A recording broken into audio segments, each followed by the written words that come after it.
9 নম্বর শ্লোক পর্যন্ত পাঠ করা হবে।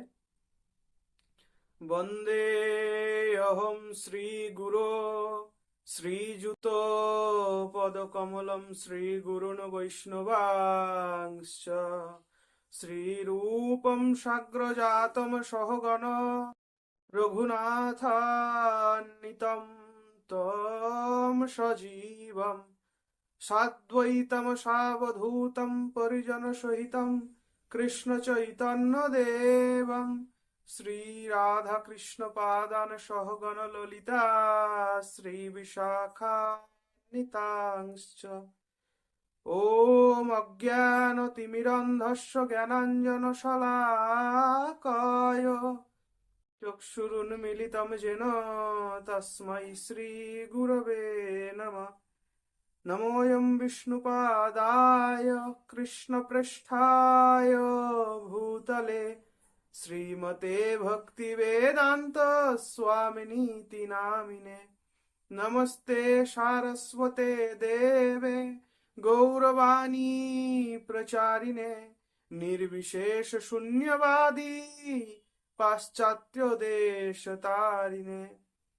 जय श्री कृष्ण चैतन्य प्रभु नित्यानंद श्री अद्वैत गदाधर श्रीवासादि गौर भक्त वृंद। हरे कृष्ण कृष्ण कृष्ण हरे हरे हरे राम राम राम हरे हरे। हरे कृष्ण। तो श्रीमद् भगवद गीतार चतुर्थ श्लोक থেকে नवम श्लोक। अत्र शूरा महश्वशा भीमार्जुन समायुधि युयुधान विराटश्च द्रौपदश्च महारथः धृष्टकेतुश्च कीतानः काशीराजश्च वीर्यवान् पुरजित् कुन्तिभोजश्च शैवश्च नरपुङ्गवः युधामन्युश्च विक्रान्तो उत्तमौजाश्च वीर्यवान् सौभद्रो द्रौपदेयश्च सर्व एव महारथा अस्माकं तु विशिष्टाजे तान्निबोध द्विजत्तम नायका मम सैन्यस्य संज्ञार्थं तान् ब्रवीमि ते। भवान् भीष्मश्च कर्णश्च कृपश्च शमितिञ्जयः अश्वत्थामा विकर्णश्च सौमदत्तिस्तथैव च अन्ये च बहवः शूरा मदर्थे त्यक्तजीवितः नानाशस्त्रप्रहारणः सर्वे युद्धविशारदः। অনুবাদ।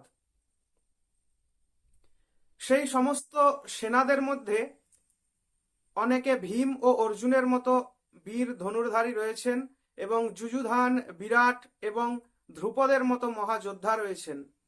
সেখানে ধৃষ্টকেতু চেকিতান কাশীরাজ পুরোজিত কুন্তিভোজ ও শৈবের মতো অত্যন্ত বলবান যোদ্ধারাও রয়েছেন। সেখানে রয়েছেন অত্যন্ত বলবান যুধামন্যু প্রবল পরাক্রমশালী উত্তমৌজা সুভদ্রার পুত্র এবং দ্রৌপদীর পুত্রগণ। এই সব যোদ্ধারা সকলেই এক একজন মহারথী। হে দ্বিজোত্তম, আমাদের পক্ষে যে সমস্ত বিশিষ্ট সেনাপতি সামরিক শক্তি পরিচালনার জন্য রয়েছেন আপনার অবগতির জন্য আমি তাদের সম্বন্ধে বলছি। সেখানে রয়েছেন আপনার মতোই ব্যক্তিত্বশালী ভীষ্ম কর্ণ কৃপ অশ্বত্থামা বিকর্ণ ও সৌমদত্তের পুত্র ভূরিশ্রবা, যারা সর্বদা সংগ্রামে বিজয়ী হয়ে থাকেন। এছাড়াও আরো বহু সেনানায়ক রয়েছেন যারা আমার জন্য তাদের জীবন ত্যাগ করতে প্রস্তুত। তারা সকলেই নানা প্রকার অস্ত্রশস্ত্রে সজ্জিত এবং তারা সকলেই সামরিক বিজ্ঞানে বিশারদ।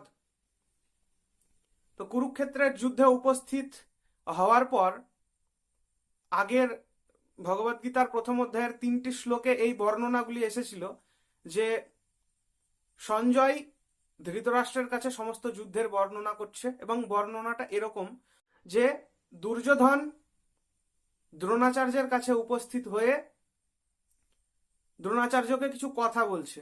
কিরকম কথা?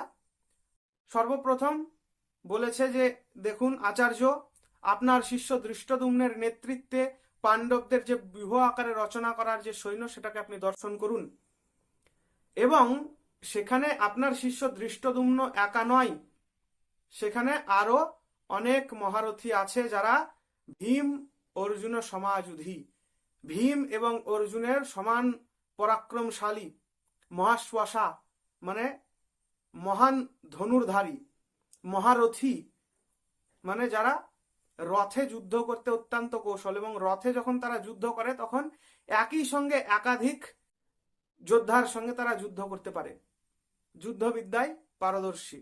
এরকম অনেক সৈন্য আছে। কারা তারা? নাম করেছে যুযুধান অর্থাৎ সাত্তকী, তারপরে দ্রৌপদীর পুত্ররা, সুভদ্রার পুত্র অভিমন্যু, এরকম অনেক নাম করেছে। এবং এই বর্ণনা করার পর এবার এই বর্ণনাটা শুনে দ্রোণাচার্য এরকম মনে করতে পারে যে দুর্যোধন হয়তো ভয় পেয়ে গেছে, দুর্যোধন ভয় পেয়ে গেছে, ওই জন্য এসে বলছে দেখুন আচার্য, ওদের দলে কত লোক, এই অমুক আছে তমুক আছে, ওদের দলে এই আছে ওই আছে, মহারথী আছে, মহাশ্বাসা আছে, একদম সবাই অর্জুন ভীমের সমান পরাক্রমশালী। এই সব শুনে দুর্যোধন হয়তো ভাবতে পারে, দ্রোণাচার্য হয়তো ভাবতে পারে যে দুর্যোধন ভয় পেয়ে গেছে। তো দ্রোণাচার্য যাতে এইটা মনে না করে, ওই জন্য দুর্যোধন নিজের যে হৃদয়ের ভয় ভাবটা, সেটা লুকানোর জন্য এবার নিজের দলের সৈন্য বলছে যে না, শুধু ওদের দলেই আছে তাই না, আমাদেরও আছে, দেখুন আপনি স্বয়ং আছেন আমার দলে, প্রথম কথা। তাছাড়াও আপনার মতোই পরাক্রমশালী ভীষ্মদেব, কর্ণ, এরা রয়েছে, এবং এছাড়াও অনেকে এমন রয়েছে যারা আমার জন্য জীবন পর্যন্ত দিয়ে দিতে প্রস্তুত এই যুদ্ধে। তো এইরকম বর্ণনা দুর্যোধন দ্রোণাচার্যের কাছে দিল। তো এই শ্লোকে এই কথাগুলোই বলা হয়েছে। বাঞ্ছা কল্পতরুভ্যশ্চ কৃপা সিন্ধুভ্য এব চ পতিতানাম পাবনেভ্যো বৈষ্ণবেভ্যো নমো নমঃ।